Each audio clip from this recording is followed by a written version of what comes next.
Assalamualaikum warahmatullahi wabarakatuh.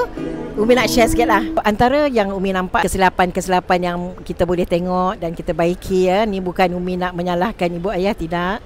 Tapi ada kesilapan-kesilapan kita yang perlu kita betulkan. Nombor satunya Umi nampak adalah selalu membandingkan anak-anak sendiri dengan anak-anak orang lain, which sebenarnya tak membantu sangat untuk anak-anak ni meneruskan usaha-usaha mereka. Sebab mereka rasa mereka dah berusaha sebaik mungkin dan mereka tidak dapat recognition daripada mak ayah sendiri.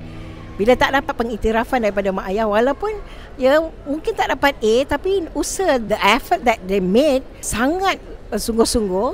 Jadi bila mak ayah ni tidak iktiraf mereka, maka agak kecewalah anak-anak ni dan mereka mulai nak mendapatkan recognition from others outside from the house. Sebenarnya tak membantulah anak ni untuk jadi orang yang mendengar kata ibu ayah dan taat kepada mak ayah juga, kan? Tadi yang pertama membandingkan, yang keduanya tidak iktiraf anak-anak, yang ketiganya mak ayah ni dia perlu sangat memantau. Ini perkara yang sebenarnya sangat susah nak disebutkan, sebab mungkin mak ayah rasa dia orang dah tengok dah bagi dah 100% dah. Tapi untuk kata mak ayah tu mengabaikan 100% tu mungkin tidak.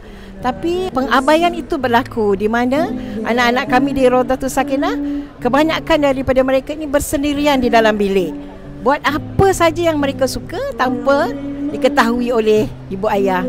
Dan ramai di kalangan anak-anak kami di Rodatul Sakinah sebenarnya sebelum mereka masuk ke Rodatul Sakinah, mereka ni jadi anak yang licik. Licik yang bagaimana? Licik yang pandai sangat menipu lah, menipu ibu ayah.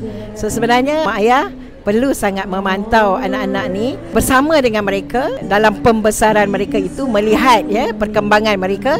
Kalau mereka tak pandai, kita kena ajar mereka untuk jadi anak yang jujur supaya kita boleh bantu mereka. InsyaAllah. Kita pun tak pandai semua tahu mak ayah, kita pun kena belajar. So dalam proses ini kita belajar, anak-anak kita belajar melalui kita juga. Mak ayah, Umi nak ingatkan, education starts from home. Kita tak boleh mengharapkan sekolah untuk terus mendidik anak kita tanpa kita ambil apa-apa perhatian terhadap mereka. It comes from you, mak dan ayah. Assalamualaikum warahmatullahi wabarakatuh.